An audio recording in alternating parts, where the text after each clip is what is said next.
Sunday sighs beneath gray skies, a sorrow softly written, a lullaby of winter threads one small forgotten mitten.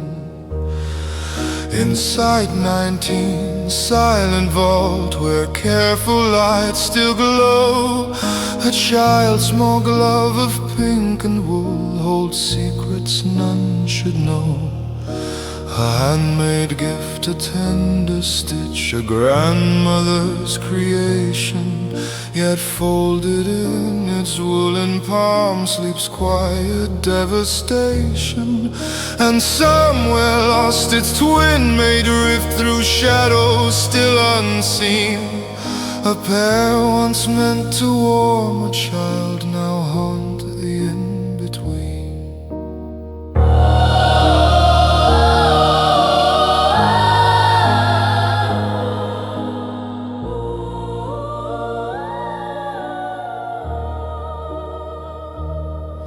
It first was worn in February, late in winter's breath, when laughter filled a little home untouched by thoughts of death. A child named Sally slipped it on a harmless woolen glove, a token warm from Grandma's hands, a thread of simple love.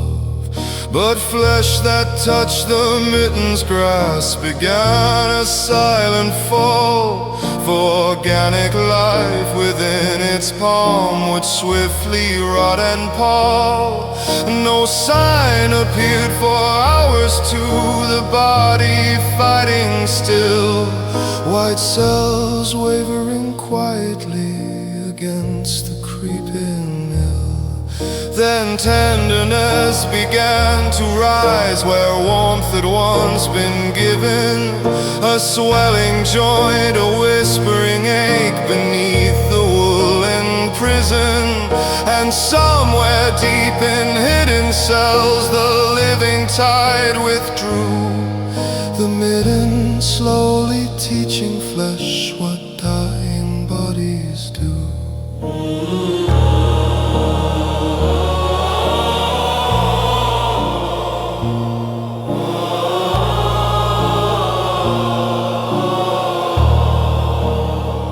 Between the hours of 4 and 6, the soreness slowly grew.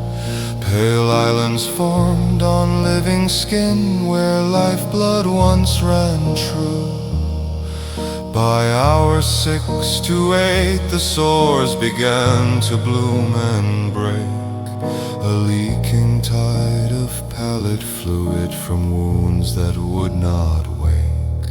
The doctors watched with quiet dread as Sally softly cried, "They will not let me see my arm. Does it look better?" she sighed.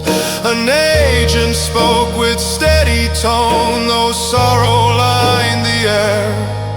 "We'll operate soon, Sally dear, I promise you we care." Oh, gloomy mitten, cradle of decay, pink wool weeping where the living fade away. A child's small glove now heavy with despair, where time itself seems poisoned in the air. From hour to hour the body breaks, a silent rot no mercy ever makes. Inside 19 your quiet curse is written, a lullaby of death within a mitten. By hours 8 to 10 the fever rose with septic breath, toxins drifting through the veins, slow heralds now of death. The immune guard faltered, weakened as the fungal blooms took root. Strange parasites and crawling spores where life once had its fruit. a glove that feeds on living cells if fully clasped inside, accelerating nature's end where mortal things abide. And though the rot may stay confined to where the mitten lay, the sickness born of dying flesh will carry life away. In wars of centuries long past, when gangrene took its claim, the surgeons knew too well the rot that spreads a mortal flame. Remove the limb, the doctors plead, before the poison spreads. Yet even steel and desperate hands could not outpace the dread. Sally whispered through her tears beneath the sterile light, I feel so cold, will I be well before the endless night, despite the hands that fought for her and every healing art? The mitten's creeping ruin claimed the beating of her heart.